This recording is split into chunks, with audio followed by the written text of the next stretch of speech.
দেখুন এতে আমি পেঁয়াজ কুচি, হলুদ, নুনটা এখন দিইনি, জিরে গুঁড়ো, ধনে গুঁড়ো আর ডুমুর তুলে দিয়েছি।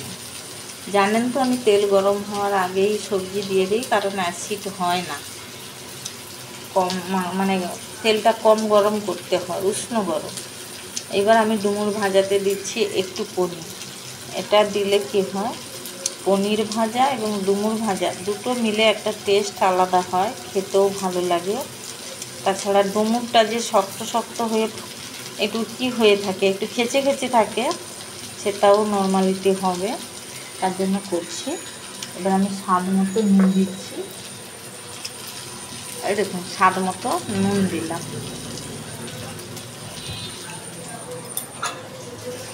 এবার আমি এইটা দিয়ে নাড়াচাড়া করে দেবো। দিলে একটা নতুন রেসিপি এবং খেতেও ভালো লাগবে। শুধু ডুমুরটা খেতে কেমন লাগে, শুধু পনিরটা খেতেও কেমন লাগে, ভাজা পনির। তাই মশলাও হলো ডুমুরের সঙ্গে, আর একটু মাখা মাখাও হলো। দেখুন দেখতেও ভালো লাগছে, দেখুন খেতেও ভক্তি হবে, তাই করলাম।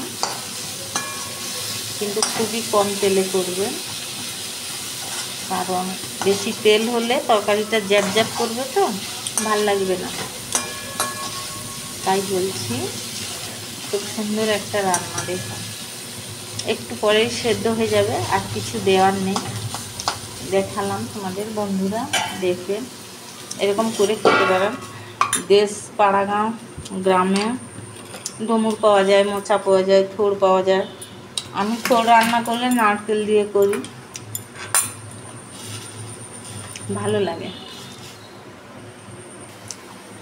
এই আমি ভাত করছি, উচ্ছে ভাতে, ঢেঁড়স ভাতে ভাত।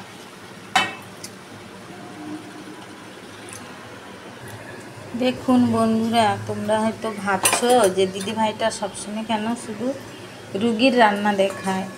কারণ আমি বিয়ে হয়ে এসেছিলাম, আমার শাশুড়ি অসুস্থ, আর সেই থেকেই আমাকে ভগবান কোনো না কোনো সময় শুধু রুগীরই কাজ করা, রুগীর রান্না করা, রুগীর সেবা করা দিয়েছে ভগবান। আর ঠাকুরের সেবা যেরকম পারি, জল তুলসী দিই, যেরকম পারি সেরকম মানি। ঠাকুরকে অনেক পছন্দ করি, তাই হয়তো আমার পরীক্ষা নিচ্ছে। এখন আমি নিজেও অসুস্থ, আমার মেয়ে অসুস্থ, আমার ছেলে অসুস্থ। আর যে সাহেব আমাকে মানে এই যে আমার জীবনে যতটুকু ভালো কিছু ব্যবহার করছি, এত বন্ধু পেয়েছি, সেটাও সেই সাহেবের জন্য। তিনিও অসুস্থ, তিনারও 500 সুগার। তাই আমি বেশিরভাগ রুগীর রান্না দেখাই, কিছু মনে করবেন না। আর ভগবান আমাকে রুগী দেখারও মানে সেবা করারও দিয়েছে, কি বলে, রাস্তা দিয়েছে, তাই সেবা করছি। সেবা সবাই পায় না ভাগ্যে সেবা করার জন্য, আর আমি রুগী সেবা করতে ভালোবাসি। আর আমার অসুখ হয়েছে, তোমাদের ছেড়ে চলে যাব, তাই কান্না করছিলাম।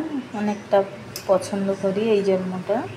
অনেক কষ্ট গেছে, বাবা ক্যান্সার হয়ে মারা গেছে।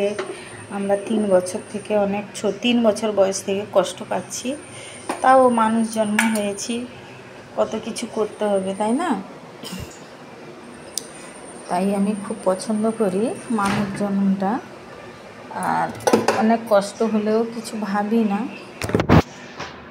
তাই কিছু মনে করবেন না। সবসময় রুগীর রান্না বলি, এর জন্য খারাপ ভাববেন না। এই দেখুন অল্প তেলেই আমাকে রান্না করতে হয়। 2টো মাছ দিয়ে 5 রকমের সবজি দিয়ে সিদ্ধ ঝোল করব, কারণ ওরা তো অসুস্থ, তাই আমি এইভাবেই রান্নাটা করি।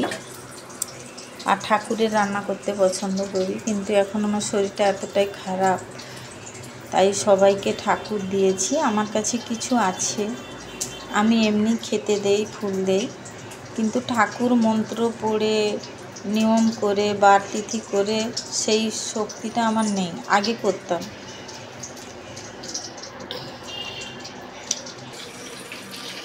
এই আমি সবজি দিয়ে দেব। এই মাছটা ভেজে রেখেছিলাম, একটু গরম করে নিলাম, তারপরে পেঁয়াজ দিয়েছি। দেখো এবারে আমি সবজি তুলে দেবো।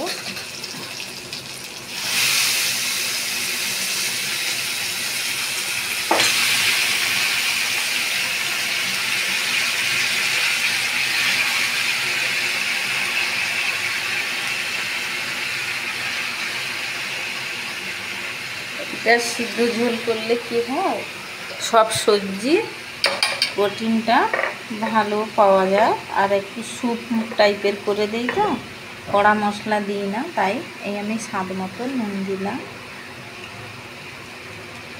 এইবার দিচ্ছি আমি হলুদ। সকালে যেই কাণ্ডটা ঘটিয়েছি, দুধে করে হলুদ দিয়ে দিয়েছি, তার জন্য আমি বাসন্তী পোলাও করলাম। ঠিক আছে, এটা জিরে গুঁড়ো, আর এটা ধনে গুঁড়ো। এইবারই একটা প্রশ্ন, যে দিদিভাই সবসময় প্যাকেট ঝাড়ে কেন? আমি হচ্ছে ডিবা কৌটো ধুতে তো পারি না, শরীরটা খারাপ তাই। কিন্তু আমার এই যে ডিবা কৌটো আছে, এই যে সব আছে, কিন্তু আমি ব্যবহার করতে পারি না বলে, তাই আমি এগুলাতে বেশি ইউজ করি না। এই আছে সব কিছু। তারপরে হচ্ছে কাঁচের নুন ডিবাটা ব্যবহার করি, কারণ কাঁচের ডিবেতে নুন রাখতে হয় নিয়ম মতো, তাই। আর এই আমি সব প্যাকেটগুলো গুছিয়ে এইখানে রেখে দিই। এটা হচ্ছে সুজি, আর এটা চা, সব প্যাকেট ব্যবহার করি। আর এটা হচ্ছে বেসন। আর পরিষ্কার করার ঝামেলা বলে তাই আমি এইরকম করে রাখি, এরকম করে গুজিয়ে রেখে দিই, প্রয়োজনে বের করে নিই। আর এটা এরকম সাজানো থাকে, এরকম করে সাজিয়ে রাখি। তারপর হয়ে গেল ইউজ করা, ফেলে দিলাম, আমি আর ধুতে হলো না, কিন্তু ডিবা কৌটো আছে। এবার যেটা হলো, এটা আমি নেড়ে ঘেটে জল দিয়ে দেবো। এটা সিদ্ধ ঝোল, সব কিছু দেয়া হয়ে গেছে, আর দিতে কিছু বাকি নেই। এবারে সিদ্ধ ঝোলের জন্য জল দেব। এই দেখো আমি জল দিয়ে দিয়েছি। এটা সিদ্ধ ঝোল হবে, তাই। আর একটু আমি ধনে গুঁড়ো দিয়ে দিচ্ছি, কেননা এটা তো হালকা কালার হবে, তাই ধনেটা সিদ্ধ হলে সবজিটার টেস্ট আসবে। আর একটুখানি হালকা লঙ্কা গুঁড়ো দিচ্ছি কালারটা হওয়ার জন্য, হালকা কালার হবে, দেখুন দেখতে খুব সুন্দর লাগছে। এইরকমই ঝোলটাই হবে। ঢাকিয়ে দিলাম আর গ্যাসটা বাড়িয়ে দিলাম। সিদ্ধ ঝোল হয়ে গেছে, কত সুন্দর ঝোলটা, পাতলা অথচ দেখতে খুব সুন্দর হয়েছে।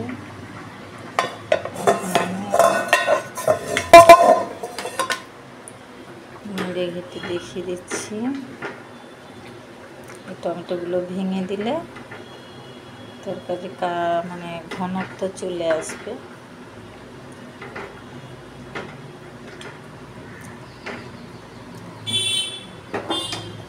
হয়ে গেল রান্না। ভাত ওই যে হয়ে গেছে।